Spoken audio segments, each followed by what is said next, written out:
Allahu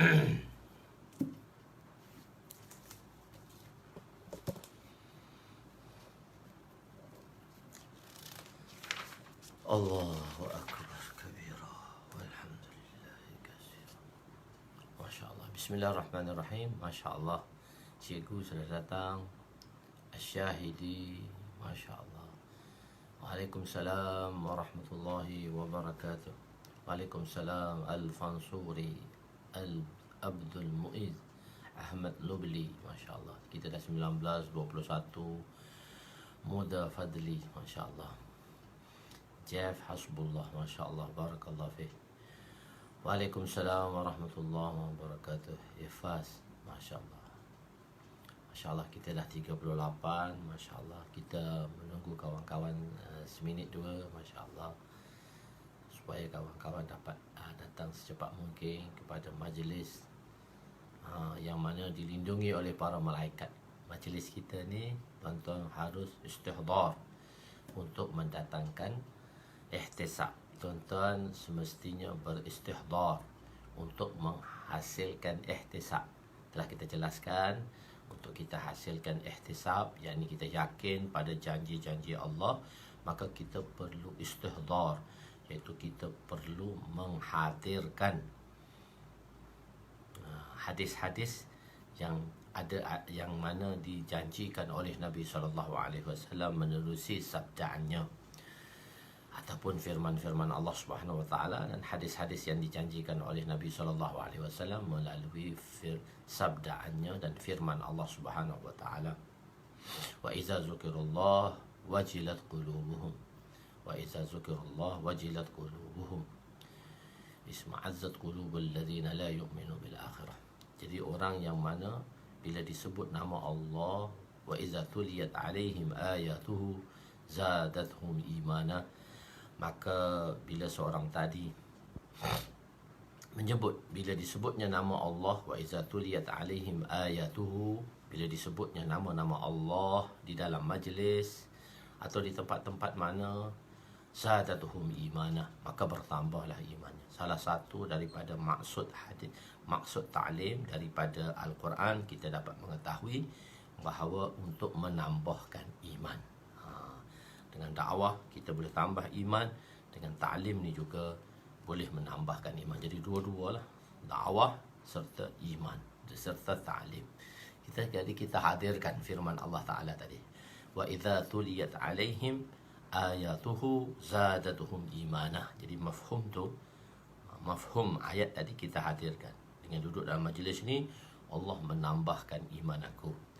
Dan dalam duduk dalam majlis ni, firman Nabi iaitu ghasyiyat alaihimus sakinah. Ghasyiyat alaihimus sakinah, diturunkan sakinah ke atas mereka dan diliputi mereka oleh malaikat-malaikat hingga ke langit. So perkara-perkara ini kita perlu istihdar untuk menghasilkan ihtisab. Itu konsep dia. Selalu kita ulangkan tuan-tuan supaya berada di sini. Masya Allah, kita sudah ada sampai 100 orang sudah. Bismillahirrahmanirrahim. Assalamualaikum warahmatullahi wabarakatuh. Subhanaka la ilma lana illa ma 'allamtana innaka antal alimul hakim. Wa la hawla wa la quwwata illa billahil aliyyil azim. Rabbi yassir wa la tu'assir wa tammim bil khair ya fattah wa bika nasta'in. Nahmaduhu wa nusalli wa nusallim ala rasulihil karim wa ala alihi wa ashabihi al-fatihina بهديهم إلى الحقيقة المجاذة أما بعد أعوذ بالله من الشيطان الرجيم بسم الله الرحمن الرحيم والعصر إن الإنسان لفي خسر إلا الذين آمنوا وعملوا الصالحات وتواصوا بالحق وتواصوا بالصبر صدق الله العظيم وقال النبي صلى الله عليه وسلم نضر الله امرأ سمع مقالتي فوعاها ثم أداها كما سمع رب مبلغ أو آمن سامع أو كما قال عليهم الصلاة والسلام. Masya Allah. Jadi Masya Allah tuan-tuan. Waalaikumsalam warahmatullahi wabarakatuh bagi mereka yang menyertainya. Masya Allah. Seboleh-bolehnya insya Allah kita menghadirkan diri sebelum bermulanya majlis. Itu yang terbaiklah. Kita orang nombor satu ialah mereka yang menghadirkan diri sebelum majlis datang. Masya-Allah, sebelum bermula majlis, masya-Allah. Tu kawan-kawan mula hadir, masya-Allah. Jadi alhamdulillah, bersyukur kepada Allah Subhanahu Wa Taala kerana dengan rahmat dan kasih sayangnya hari ini kita telah sampai hari ke-44 hari ke-44 di dalam siri membaca hadis tentang kitab Midrajul Fawatih pada syarh untuk syarah Mishkati Masabih pada hari yang ke-44 lah. Masa dah lama kita, insya-Allah kita akan terus berjalan supaya Allah SWT memberi keberkatan masa pada kita. Dengan masa yang sedikit kita dapat menghasilkan perkara-perkara yang banyak. Itu salah satu daripada keberkatan waktu apabila kita menjaga waktu. Keberkatan waktu apabila kita menjaga waktu. Selalu Ustaz saya Maulana Abdul Rahman menceritakan Allah Subhanahu Wa Taala, dia dapat tahu pun daripada mereka-mereka yang sebelumnya, daripada Haji Abdul Wahab dan mereka-mereka yang sebelumnya, dikatakan Maulana Ilyas rahmatullah alaih, apabila beliau terlewat untuk bangun tahajud, beliau terlewat sedikit waktu, kadang-kadang manusia kadang-kadang terlewat bangun tahajud, waktunya tak beberapa, dalam 10 minit lagi nak waktu subuh. Jadi terlewatlah dengan nak menyempurnakan sembahyangnya, tahajudnya, nak menyempurnakan wazifah. Tersebutnya perkataan wazifah, iaitu bacaan-bacaan, wirid-wirid yang diamalkan, yang diistiqamahkan, yang diamalkan hari-harian lah. Itu mengikut apa yang tuan-tuan dapat daripada guru tuan-tuan lah. Wazifah macamnya baca ayat ni ke, baca surah ni ke, pagi baca surah Waqiah ke dahulu. Jadi maksudnya wazifah ini. Jadi beliau tu terlambat. Satu, bila dia terlambat, maka Allah Subhanahu Wa Taala memberi keberkatan masa 10 minit tadi. Beliau dapat melakukan semua pekerjaan beliau yang beliau lakukan hari-hari dengan masa berjam-jam. Sedangkan masa tu 10 minit sahaja. Jadi di situ Allah Subhanahu Wa Taala memberi keberkatan. Dengan apa? Bila kita menjaga masa, bila kita menepati masa, dengan ini Allah Subhanahu Wa Taala akan memberi keberkatan. Itu untuk individu. Kalau untuk ijtimai pula, Syekh Ismail Syahid rahmatullah alaih, Syekh Ismail Syahid rahmatullah alaih ini ditakuti oleh Inggeris. Inggeris telah berkata bahawa, dikatakan bahawa Syekh Ismail Syahid ni walaupun seorang tetapi dia bekerja seperti satu company. Pada masa tu kurang-kurangnya company ni dia ada 40 orang pekerja. Jadi walaupun dia bekerja seorang, keberkatan pekerjaan yang beliau lakukan ialah walaupun seorang, tetapi seperti dilihat oleh orang lain seperti 40 orang melakukan pekerjaan tersebut. Inilah keberkatan masa dan keberkatan di dalam pekerjaan. Dengan apa yang kami dengar daripada asatizah kami, dengan apa? Apabila salah satunya kita menepati waktu. Kita menepati waktu sebagaimana yang dijanjikan. Jadi Bro Azro jangan lewatlah. Bro Azro selalu datang lewat dekat pukul 7. Jadi kita janji 6.45. Saya tak apa, saya tegur Bro Azro ni sebab dia anak murid saya. Jadi jangan datang lewatlah. Kurang-kurangnya 6.42 tu sudah ada. Bila 6.45 kita berkeudara, insya-Allah kita berada di maya. Tuan-tuan telah hadirkan. Dengan menepati waktu ini, dengan tuan-tuan menjaga dan menepati waktu ini, maka Allah Subhanahu Wa Taala akan memberi Tadi kemas dapur. Kemas dapur tu kita awalkan sikit. Kita dah tahu dah 6.45. So jalan 6.40 kita pergi kemas dapur. Tadi jangan lewat, tak apa. Tapi saya selalu tengok Beruk Azrul ni dia masuk lewat sikit. Jadi tak apa, dia anak murid saya tegur lah. Jadi kita bincang sama-sama supaya kita mendapat keberkatan waktu dan keberkatan di dalam pekerjaan dengan menepati masa. Wa ana dahru. Nanti Allah Ta'ala katakan wa ana dahru. Akulah masa, yakni akulah yang menguasai masa. Jadi masa tu kat tangan aku, walaupun pendek, insya-Allah aku akan letakkan keberkatan di dalam masa kamu dengan kamu menjaga masa itu. Masya-Allah. Boleh insya-Allah. Jadi tuan-tuan menjaga masa lah. Begitu. Jangan sampai kita tu tunggu tuan-tuan. Masya-Allah. Barakallahu fiik. Moga Allah SWT. Tak apa, kita baru belajar. Kita baru belajar, insya-Allah kita dengan menepati masa ini Allah Ta'ala akan memberkati kita, insya-Allah. Ya, kita pergi kepada bab waswas. Jadi bab waswas tadi, waswas ini satu khayalan, satu permainan yang dimainkan oleh syaitan, perasaan yang dimainkan oleh syaitan. Dia tak dikira dosa selagi tidak dizahirkan dalam bentuk amalan. Selagi tidak dizahirkan dalam bentuk amalan. Semalam kita telah definisikan sedikit, iaitu tentang waswas. Dan setelah dizahirkan dalam bentuk amalan, maka perkara itu dikira dosa. So syaitan ni dia nak menjebukkan kita di dalam perkara-perkara dosa, menjatuhkan kita ke dalam perkara-perkara dosa. Sebab itu bab kabair. Jadi untuk mencetuskan dosa, dia mewaswaskan. Waswas itu tidak dikira lagi. Dia seperti ham di dalam keburukan, maka dia tak dikira. Tapi kalau ham dalam kebaikan telah dikira. Masya Allah. Jadi kita pergi kepada tanda keimanan ialah memahami bahawa waswas itu adalah satu keburukan.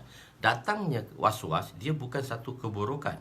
Datangnya fikiran buruk bukan satu keburukan, tetapi menganggapnya satu keburukan itu bukan tanda kelemahan, tapi tanda keimanan.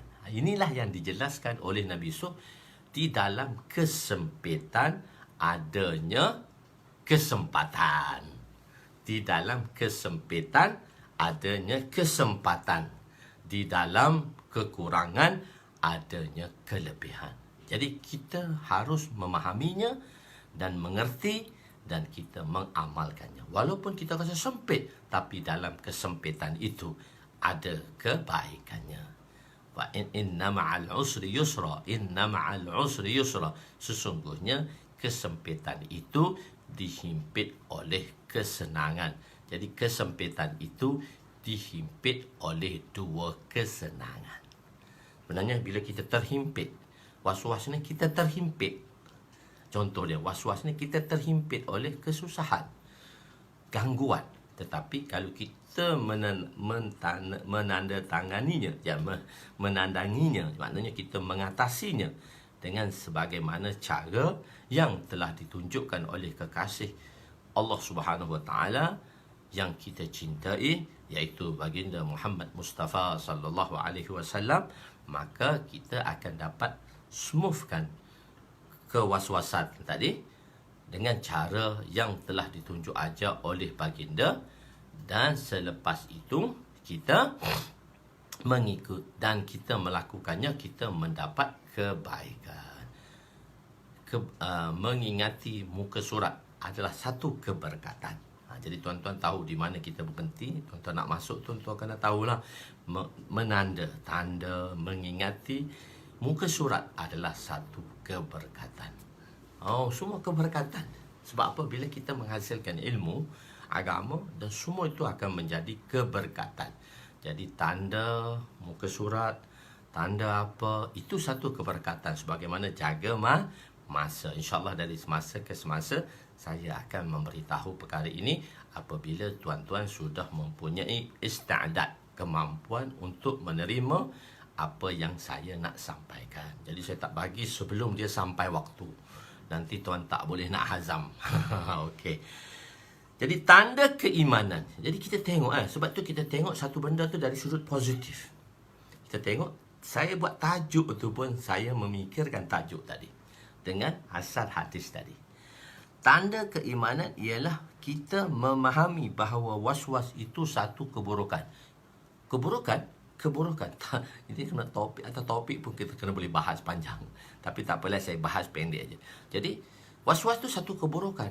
Tapi bila dia mendatangi kita, dia tak buruk. Tapi kita apabila kita melayaninya, bila kita layan dia menjadi satu keburukan. Jadi kita harus faham. Dan kita faham dan macam mana kita nak menandatanganinya. Menandatanganinya, macam mana kita nak menyelesaikan masalah tadi. Saya selalu tersasul dengan perkataan tu. Jadi selalu tersasul dengan perkataan. Jadi bila kita dapat mengatasinya, maka kita akan dapat satu feedback yang bagus. Okey, tanda tajuk tu pun dah special lah. Okey. Bismillahirrahmanirrahim. Wa an Abi Hurairah radhiyallahu anhu jaa nasun min ashabi Rasulillah sallallahu alaihi wasallam ila an-nabiy sallallahu alaihi wasallam fas'aluhu inna najidu fi anfusina ma yata'azamu ahaduna an yatakallama bihi qala awaqad wajadtumuhu qalu na'am qala zaka sarihul iman rawahu Muslim. Sayyidina Abu Hurairah radhiyallahu anhu meriwayatkan bahawa telah datang satu jemaah sahabat kepada Nabi. Nas tadi di situ tu sahabat lah, min ashabin Nabi, iaitu lalu bertanya kepada baginda, sesungguhnya kami mendapati dalam hati kami sesuatu.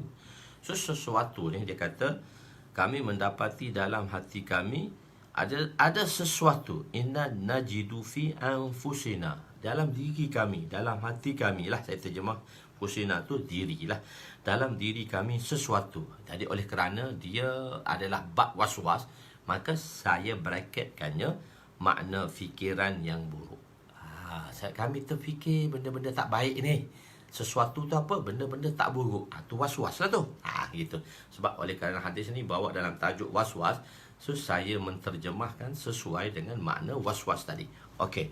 Jadi kami dapati, kami merasa dalam hati kami ni ada sesuatu. Sesuatu apa? Hak baik atau tak baik? Tapi maksud kerana was-was, benda tak baik lah. Fikiran yang buruk, yang salah. Fikiran tu buruk. Salah pula tu dari segi hukumnya. Berdosa ke? Nak tanya mbak tu lah. Berdosa ke? Salah seorang daripada kami merasa satu kesalahan besar jika menyebutnya. Kami anggap benda yang kami sedang fikir ni, was-was ni, benda buruk yang kami fikir ni, kalau kami cerita, itu satu kesalahan. Nak cerita pun tak nak. Sebab nak cerita, tapi kena ada cerita juga. Supaya bila kita ada permasalahan, kita kena beritahu juga pada orang yang nak kita bincang untuk menyelesaikan permasalahan tadi. Tapi pada orang tertentu lah, pada tidak semua orang, tapi pada orang yang kita nak berbincang dengannya, sebab dia perlu tahu problem yang kita hadapi. Tapi Rasulullah sallallahu alaihi wasallam, Allah Ta'ala telah turunkan wahyu pada beliau dan merasai apa yang ada di dalam hati sahabat. Okey. Jadi kami rasa salah. Salah seorang daripada kami merasa satu kesalahan besar ni, rasa dosa besar ni, jika menyebutnya, jika kami melafazkan dengan perkataan apa yang telah kami was-waskan tadi, apa yang telah bermain di minda kami. Baginda bersabda, adakah kamu mendapatinya? Betul tak ni? Ataupun mainan saja kamu rasa ni? Awajadtumuhu, awaqad wajadtumuhu. Betulkah kamu dapati benda ni? Mereka berkata, yakni sahabat berkata, ya baginda, ya Rasulullah, ya baginda sallallahu alaihi wasallam bersabda, itulah ketulusan iman. Itulah ketulusan iman kamu. Maksudnya, dengan sebab kamu merasai benda tu, bermakna kamu ada iman. Kalau tak ada iman, dia tak datang benda tu.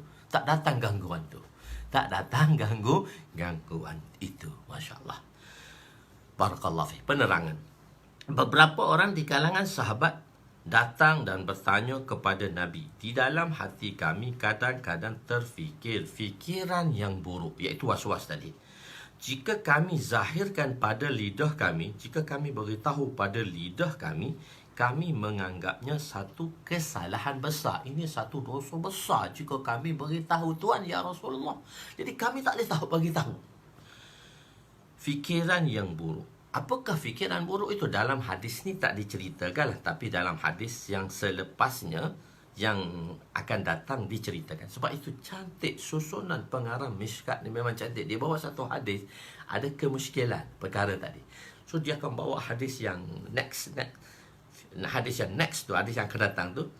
Inilah perkara salah satu yang tidak diceritakan tadi di dalam hadis di hadapan. Maksudnya dia ada rabat, dia ada kesinambungan satu hadis dengan satu hadis, satu bab dengan satu bab.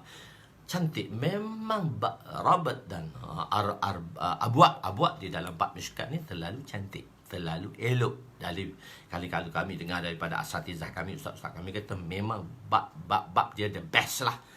Dia ada hubungan, maknanya sabar dulu. Kalau tak tahu, nak tahu tu sabar dulu. Akan datang, kita akan ceritakan perkara tadi. Itulah yang disusunkan oleh pengarang ini. Okey. Jadi, fikiran buruk dalam hadis ini tak dinyatakan apa fikiran buruk tadi yang menimpa sahabat. Apa was-was yang menimpa sahabat. Apakah fikiran buruk itu? Tetapi dalam hadis yang lain dinyatakan fikiran yang buruk itu ialah, apa dia? Siapakah yang mencipta Allah? Oh, dia was-was ni bukan setakat mainan syaitan saja, aku buat tak buat. Ni last kali dia letak was-was ni paling tinggi ni, sebab orang kuat-kuat. Dia kata siapa mencipta Allah? Allah cipta langit, Allah cipta bulan, Allah cipta bintang. Allah Subhanahu Wa Taala mencipta segala-galanya. Last kali dia selit soalan, siapa cipta Allah? Siapa cipta Allah? Dia mari was-was tu. So sahabat kata, benda ni kami tak boleh beritahu. Kami nak tanya soalan pada Nabi, was-was yang ada dalam diri kami, soalan ni kami nak tanya Nabi. Apa soalannya? Siapa cipta Allah? Dan sahabat merasa dia satu benda yang kesalahan yang besar. Tapi dalam hadis ni tak cerita. Hadis depan tu dia ceritakan masalah ini. Okey. Dan seumpama dengannya, atau seumpama dengannya lah, zahirnya fikiran ini bersalahan dengan iman lah. Allah yang menciptakan. Kita nak dapat iman, kita kata Allah cipta, Allah kaya, Allah segala-galanya, Allah lah pencipta, Allah lah penjaga, Allah lah pemberi rezeki, Allah lah penaung, Allah lah penakluk, Allah lah penguasa. Last sekali, siapa cipta Tuhanmu? Mari benda jahat tu. Benda was-was ni, was-was keimanan ni. Bukan was-was buat tak sah tak ni. Buat ni mati hidup ni, iman ni. Was-was tentang iman. Sahabat orang yang kuat, iman dia kuat. So mari macam-macam lah. Dia orang pakat genre. Kalau iman tu sahabat-sahabat ni dia ada pakat genre. Kita private je. Private je. Prajurit yang private je, tak ada pangkat pun. Constable je, tak ada pangkat pun. Private je. Dia semua pergi genre. Mari pun genre juga. Syaitan hak mari mempengaruhi dia juga genre lah. Mari nak mempengaruhi iman supaya iman dia rosak dan meninggalkan Islam. Allah. Zahirnya fikiran itu bersalahan dengan iman. Bersalahan dengan iman. Masya Allah. Awajadtumuhu. Nabi pun tanya saya, awajadtumuhu. Di sini ada perbahasan dalam sudut bahasa Arab. Hamzah istifham, iaitu soalan. Waw huruf atifah, kata sambung. Waw ialah kata hubung. Dan kita nak sambungkan satu jumlah dengan satu jumlah, kita ada afros, kita ada koma. Koma tu ayat yang sama lagi, cuma kita berhenti nafas. Tapi kalau dan tu dia nak menyambung satu ayat. Jadi sepatutnya, dan selepas waw tadi, kata hubung tadi, qad wajadtumu ni satu jumlah, satu sentence, satu fi'il. Wajada, fi'il dia wajada. Qad tu fi'il madhi qarib, benda yang sedang baru dihadapi. Qad ialah madhi qarib, masuk pada madhi, masuk pada wajada, masuk pada madhi, maka dia akan menjadi madhi qarib. Maksudnya benda tu baru lepas berlaku. Sahabat mari ni baru lepas berlaku pada diri mereka. Jadi Nabi tanya, apa yang baru lepas berlaku tu? Apa yang kamu dapati tu? Awaqat apa dan yang kamu dapati. Awaqat wajadtumu. Sepatutnya oleh kerana selepas waw kata hubung tadi, sentence ayat, maka sebenarnya sebelum hamzah istifham tu ada satu ayat, satu sentence, satu ayat yang tersembunyi. Kita panggil dia jumlah mahzufah. Jumlah mahzufah, iaitu sentence yang tersembunyi, persoalan yang tersembunyi. Jadi awaqat wajadtumu terdapat ibarat mahzuf. Mahzufnya tersembunyilah dalam ayat ni. Hamzah di sini, hamzah a tu ialah hamzah istifham. Hamzah istifham inkarilah. Dan waw ialah waw atifah, huruf penghubung. Dan waqat wajadtumu, waw ni huruf atifah. Kalau jumlah sebelumnya kita panggil dia ma'tuf alaih, dan jumlah atau ayat atau sentence. Jumlah ni tuan-tuan faham dah, saya tak sebut dah ayat atau sentence. Saya akan sebut jumlah saja. Jumlah ni bermakna ayat atau sentence yang sempurna. Ayat atau sentence yang sempurna, yang mana dia ada subjek dan predikat. Yang mana dia ada subjek dan predikat, sama ada ayat yang sempurna itu jumlah ismiyah maupun jumlah fi'liyah. Okey, dari sudut tu, dari sudut nahwu lah. Di sekarang dia bawa jumlah fi'liyah. Waqat wajadtumu ni satu sentence, dan sentence ini selepas huruf ataf kita panggil dia ma'tuf. Jadi sekarang sebelum huruf ataf, sebelum waw tadi, hamzah istifham, soalan. Cuma dia ada satu sentence di situ yang tersembunyi. Sentence itu kita panggil dia ma'tuf alaih. Sebab waw tu huruf ataf, dia ada hubungan ma'tuf. Waw huruf ataf macam istisna, illa huruf istisna. Sebelumnya mustasna minhu, selepasnya mustasna. Musyabbah bihi dengan musyabbah, ada huruf tashbih. Itu kaedah-kaedah dalam bahasa Arab yang perlu dipelajari di dalam ilmu alat, iaitu di dalam syaraf dan nahwu. Okey. Jadi apa yang tersembunyi tu? Ahasala zalika. Lepas tu, sebelum waw tu ada perkataan hasala zalika. Zalika tu musyarun ilaih. Yang demikian tu apa yang kamu alami tadilah. Perasaan yang kamu menimpa kamu. Adakah terhasil sedemikian apa yang kamu alami tentang was-was tadi, tentang ketuhanan tadi, iaitu zalika. Zalika ni dipanggil ismi isyarah, dan ismi isyarah tu dia ada satu sentence yang nak diisyarahkan, satu jumlah yang diisyarahkan, kita panggil dia musyarun ilaih. Ni semua dalam nahwu lah. Sebab tu kita bahas satu-satu dalam nahwu. Sebab tu kita tahu satu-satu jumlah tadi, kita tahu satu-satu sentence tadi, yang kita mengerti satu-satu sentence tadi, untuk kita memahami makna hadis dan Al-Quran. Quran dan hadis perlu difahami. Oleh kerana kita orang ajam, kita perlu belajar nahwu. Okey. Jadi apa maksud dia? Lepas tu ada lagi perkataan hasala zalika, itu ma'tuf alaih lah, jumlah dan sentence yang baru. Kita panggil jumlah mahzufah tadi. Adakah telah terhasil fikiran sedemikian? Betul tu, adakah yang kamu rasa tu dalam hati kamu? Dan waw tu, dan wajadtumu, dan kamu mendapatinya. Betul kau kamu cerita, kau kamu reka-reka je. Kamu reka-reka je. Dia panggil benda rekaan, dia panggil fardi mas'alah. Fardu mas'alah. Fardu masalah ni semua dengan dia bukan memberi makna fardu wajib tak. Fardu ni kalau dalam satu-satu benda, satu-satu ayat, kalau dia ayat rekaan, dia satu benda rekaan. Fardi masail, fardu masail. Masalah yang direka, bukan fardu masail ni.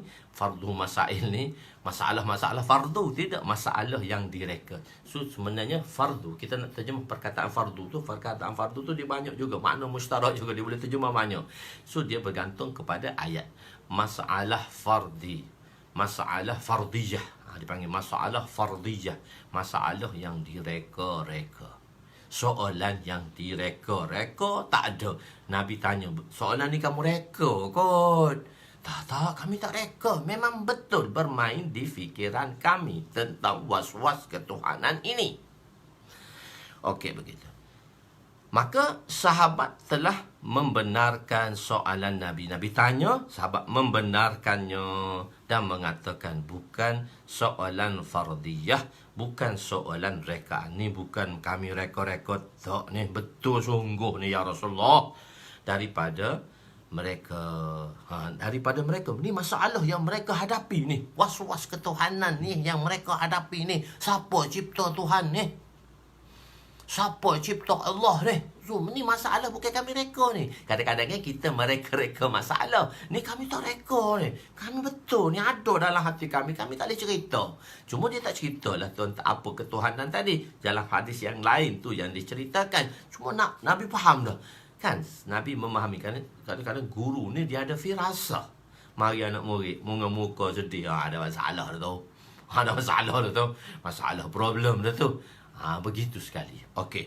Jadi sahabat membenarkan soalan Nabi dan menyatakan ianya bukan soalan fardiyah, iaitu soalan rekaan daripada mereka, tetapi mereka tidak dapat menzahirkan fikiran yang timbul itu kerana terlalu besar di sisi mereka kesalahannya. Tapi kami tak boleh cerita ya Rasulullah, tapi kami anggap benda ni besar, benda ni salah, berdosa besar ni kalau kami cerita. Jadi zalika, jadi ahasala zalika, ahasala zalika. Zalika tu kita nak keluarkan musyarun ilahi dia di sini. Bagi mereka yang belajar nahwu boleh fahamlah. Kita nak beritahu masail. Musyarun ilahi ialah zakat, ialah masdar najidu. Apakah perkataan masdar? Makna masdar najida, wajada yajidu, wajada yajidu memberi makna didapati, mendapatinya. Masdar, perkataan dia najidu tu kami telah mendapati, tapi makna masdarinya, makna asalnya ialah wajada, ialah dapat. Tapi di sini kita nak menjadikan makna masdariahnya mendapati,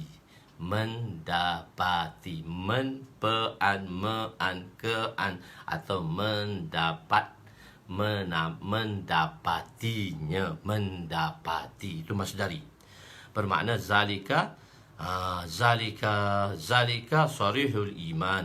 Jadi apa yang kamu alami tu, apa yang kami dapati tu, Nabi kata perasaan yang kamu dapati tadi sebenarnya sarihul iman, iaitu perasaan sedemikian yang ada dalam diri kamu itu menunjukkan adanya iman dalam hati kamu. Sebab kamu rasa tadi, sebab dalam hati kamu ada iman. Nabi kata, benda was-was ni tak datang kalau dia tak ada iman. Sebab kamu ada iman lah dia datang. Syaitan nak rosakkan iman kamu tadi, supaya kamu terjerumus dalam dosa yang menyebabkan kamu meninggalkan keimanan tadi. Okey, oleh itu rumah dimasuki pencuri kerana ada barang yang berharga dalamnya. Rumah tu kan, rumah orang kaya, rumah orang miskin, siapa nak masuk? Tak ada apa pun. Rumah orang miskin, siapa nak masuk? Tak ada apa pun. Tapi rumah orang kaya dah, tinggal macam tu kan, asal orang akan masuklah, pencuri akan masuklah, sebab adanya barang berharga. Iman, perkara yang sangat berharga. Dengan iman inilah nilai sebuah syurga. Siapa yang mati dalam iman, maka ending dia syurga. Walaupun tak masuk awal ataupun masuk lewat, tapi dia punya khatimah dia syurga. Benda-benda harga, iman dia boleh beli syurga. Syaitan, dia nak tarik seberapa ramai orang anak Adam ni masuk dalam neraka dengan dia, supaya meninggalkan dunia ini tanpa iman. Jadi syaitan mari pada orang yang mana ada kekuatan iman. Masya Allah. Oleh itu itulah tanda iman yang berada di dalam hati kamu. Nabi kata itulah dalam hati kamu, sebab ada iman, itulah perasaan-perasaan sedemikian datang menusupi qalbu kamu. Maka maknanya, jadi kemungkinan kedua musyarun ilaihnya ialah masdar bagi yata'azamu, iaitu apa? Satu, yang kamu dapati sedemikian tu perasaan menunjukkan kamu ada iman, ataupun musyarah ilahi boleh juga zalika ni ya ta'azamu. Jadi yang kamu tak nak zahirkan, perkara yang kamu rasa bila kamu zahirkan benda tu satu kesalahan. Jadi menzahirkan, nak menzahirkan dan menganggapnya kesilapan, itulah tandanya iman. Jadi dua lah, sama ada tak menzahir, yang tak dengan sebab tak zahir tu tanda iman, atau sebab mendapati itu tanda iman. Itu dibahaskan dalam bentuk konsep nahwu lah, dan itulah makna sebenarnya. Sama ada kita tak nak zahirkan, ataupun kita tak nak zahirkan perkara tadi, ataupun perkara yang didapati tadi. Pada lidah kamu, itulah tanda iman yang berada di dalam hati kamu. Was-was, saya tulis kata dasar. Was-was ialah salah satu daripada penyakit gila. So saya tinggalkan dengan tanpa ada penerangan, sebab penerangan akan diberitahu nanti. Saya tinggalkan was-was. Tiba-tiba cerita bab ketuhanan, mari-mari was-was ialah salah satu daripada penyakit gila. Sebenarnya was-was ketuhanan ni lah was-was yang paling berat. Ada satu orang, dia datang jumpa saya. Dia kata, Ustaz, saya mengalami masalah ni dalam cerita dalam hadis ni tentang ketuhanan. Saya diimajinasikan, ditasawurkan Tuhan begini wajahnya. Ayah, Allah Subhanahu Wa Taala mana ada wajah? Maha suci Allah daripada zat yang menyerupai makhluk. Dia kata, syaitan gambarkan pada saya Tuhan begini, Tuhan begini, Tuhan begini.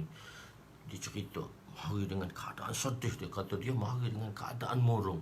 Saya kata, kamu ajib, kamu orang yang hebat. Ustaz, kenapa kata saya begitu? Kenapa kata saya begitu? Saya pun cerita tentang hadis ni. Orang hebat saja dia mari benda ni. Jangan. Jadi kalau kita tak mari benda ni, kita tak hebat. Tak, dia tak menafikan tuan-tuan tak hebat. Tapi saya nak bagi tahu. Jadi tuan-tuan kata, aku nak mari benda ni baru nak jadi hebat. Tak, bukan. Satu-satu benda, dia tidak menunjukkan penafian pada perkara yang lain.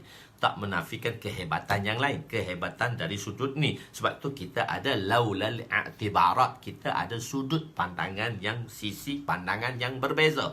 Jangan hanya satu sisi pandangan kita lihat, kita menafikan pandangan-pandangan dan sudut-sudut yang lain. Tak ada. Itu tuan-tuan dah tahu dah kaedah kuliah yang saya ajar tuan-tuan. Kesalahan itu kita tidak lihat. Mungkin kita lihat dari satu-satu sudut. Mungkin kebaikan itu kita lihat daripada satu sudut. Oh, dia kata, betul. Oh, dia pun lega. Saya kata, tuan hebat. Dia kata, Ustaz, mari macam tu, Ustaz. Saya tension. Saya kata, saya kapir dah lah, Ustaz. Dia mari masalah. Siapa dia, saya tak nak cerita lah. Ustaz, tolong. Saya kata, okey, kita selesai. Jadi, dia mari perasaan tu. Jadi, pertama sekali, kamu jangan endahkan benda tu. Jangan endahkan benda tu. Was-was ni, saya sendiri, tapi bukan was-was ketuhanan lah. Was-was ni, saya telah mendapatinya dalam diri saya. Bila peristiwa ni berlaku pada saya masih ingat peristiwa tu. Pada tahun 82, semasa itu saya berusia 14 tahun. Sebab saya berkecimpung dalam dakwah. Saya kenal dengan dakwah ni pada tahun 80 lagi. So saya berkecimpung dengan dakwah ni tahun 81. Saya umur form 1 tu, saya dah berdakwah kuat lah. Joh. Nak kira joh tuan-tuan dari lawan saya. Saya joh. Memang budak joh. Pergi sekolah tu, bila masa free, saya nak cerita. Wa amma bi ni'mati rabbika fahaddis. Adapun nikmat Tuhan tu boleh kita cerita dan share untuk satu ibrah lah, untuk satu ibrah. Tingkatan 2 ya Haji Zaimi. Haji Zaimi tak kenal saya. Haji Mi kenal saya tingkatan 4. Situ sekolah yang sama, tapi Haji Mi dia bahagian perdagangan, saya bahagian IA, Industry Art, seni perusahaan saja. Saya ambil jurusan seni perusahaan. Tahun 82 saya menghadapi benda ni. Sebab masa tu saya joh dakwah. Saya joh dakwah. Pergi sekolah celok hitam ni, celok hitam ni. kat sekolah tu celok hitam. Cikgu tengok terkejut. Cikgu tengok terkejut. Cikgu tengok terkejut. Pakai celok hitam. Waktu free, saya panggil budak-budak taklim. Tapi Joh tu tak ada dah lah ni. Habis dah Joh tu, habis dah. Joh atas mimbar bayar Joh ha. Lepas tu bawah luar Joh tak ada dah. Tak ada Joh dah bawah tu. Semangat tu hilang dah. Moga Allah SWT kekalkan saya. Walaupun tak Joh pun. Tuan-tuan lebih jos daripada saya. Saya jos gila babi ya. Ini pala habis. Tension habis. Saya puasa seminggu 5 hari. Masa saya form 2, form 3 tu. Saya puasa seminggu 5 hari. Joh, orang tak tahu ya saya joh. Oh, masa itulah saya nak pergi belajar Pakistan tu. Tahun 82, orang dakwah mula-mula menghantar anak mereka ke Pakistan untuk belajar hafiz tahun 82. Tapi saya diberi kesempatan belajar 89 saya baru pergi. Selepas 7 tahun saya minta doa dengan Allah. Kata, ya Allah, aku nak pergi. Ya Allah, aku nak pergi. Ya Allah, aku nak pergi. Ya Allah. Tapi saya meneruskan lagi. Tahun selepas STPM, saya ambil STPM. Lepas tu saya dapat SPM, saya tak berapa cantik result. So saya ambil STPM. Selepas tu saya dapat tawaran untuk computer science lah. Computer science, saya dapat tawaran computer science. So masa tawaran computer science tu, ayah saya panggil saya. Dia kata, Nun, hasrat kamu nak pergi, ayah dah redha dan ayah benarkan. Wah, saya melompat. Ayah dah benar. Saya tunggu 7 tahun. Saya habis pengajian saya dulu, saya pergi. Kata, saya nak jadi macam ni, ya Allah. Saya nak ni. Ini cerita saya, tuan-tuan. Alah, boleh dengar kadang-kadang cerita. Senyum-senyum saja. Saya nak jadi macam ni. Ayah saya tak bagi tu. Sebab saya kecil, umur 14, nak pergi belajar jauh. Anak aku jadi apa dengan anak. Ayah dia sayang kat anak. Nak pergi jauh-jauh, tak benarkan lagi. Allah, orang pakai sebelum tidur. Celok ni sunnah dia sebelum tidur. Saya joh. Kan saya kata tu, saya joh. Saya pakai nak pergi sekolah tu. Pakai nak pergi sekolah tu. Budak-budak tahu semua lah. Saya joh.